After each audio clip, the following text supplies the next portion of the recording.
Мен өз басым соңғы кезде бір байқағаным, біз бүгінгі таңда қазақтың жігіттері қайын жұртқа жақындап баратқан секілді. Негізі қайын жұртқа жақын болып тұрады. Өйткені неге десеңіздер, бүкіл жылудың бәрін қайын жұрттан көріп жатырды. Қайын жұрт деген ой деп. Баяда бұрын қайын жұрт дейтін еді. Одан кейін бұрын біздің заманда әкелер қиын жұрт дейтін еді. Қазір кайф жұрт болды уже. Өйткені үйленгеннен кейін ана бала ондайды көрмеген ғой. Ана үйге барғанда қайын жұртқа төрге шығарады. Ет салат оған. Төс береді. Үйінде бір праздник болса күйеу баласымен ақылдасады. Ана байғы сондай көрмеген. Сүйек ұстамаған ғой бұрын өз үйінде жүргенде. Омен ешкім ақылдаспайды. Оны ешкім адам құрлы көрмегенде. Қайын жұртына барған кезде еркек сезініп жүрді бейт өзін. Өз жағы біздер ер баланы қазіргі уақытта көп мойындағымыз келмейді. Сосын қайын жұртқа жақын болып тұрады.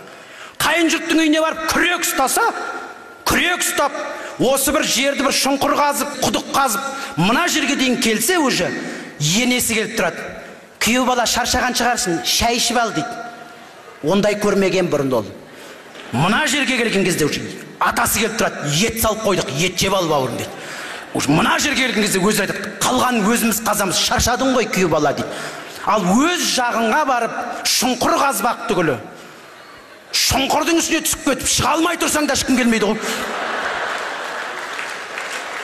Іздемейді де сені ешкім. Өзің шығып әзер-әзер шұңқырдан үйге келіп, шай бар ма, тамақ? Немене мен ешкім іздемейсіңдер десе, үйдегілер айтады, осы бірдеңе істесеңдер әлдеқандай болмаңдар шош дейді. Бүкіл жылудың бәрін қайын жұрттан көріп жүрді, қайын жұртқа қарай жақындап тұрады. Ол үйде бір праздник болса, ол сол үйде ақ костюм шалбар киіп жүреді. Өз үйінде шортимен әл шауып жүр. Сосын қайын жұрттың бір қалада тұратындар, мысалы, қайын жұрттар келіп қалса, осындай Астанаға мерекеге бір ауыр салмақ салмайды ғой. Ұйықтап жатыр күйеу бала десе, жата берсін, біз өзіміз қаланы қыдырып келеміз деп өздері шығып кетеді.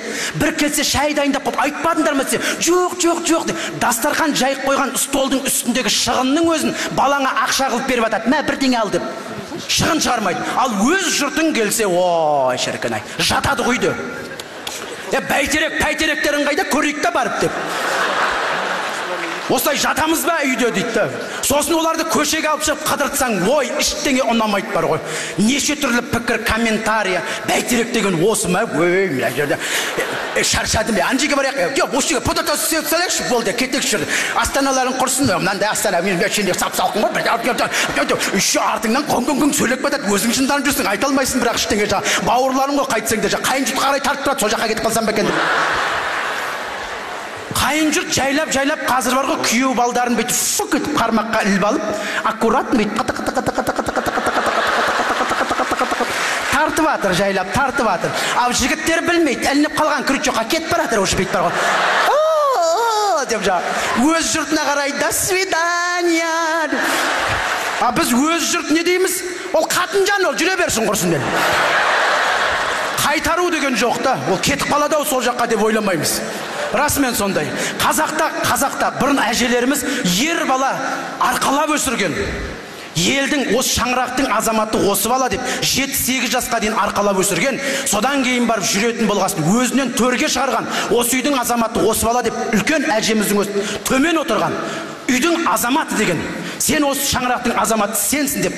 Қазақ айтады, 1 жастан 5 жасқа дейін дейді. Ханыңдай сыйла, 5 жастан 13 жасқа дейін құлыңдай жұмса дейді. 13-тен ары қарай досыңдай көр дейді. Ол ақылдас, сөйлес, сол шаңырақтың иесі екенін түсіндір деген.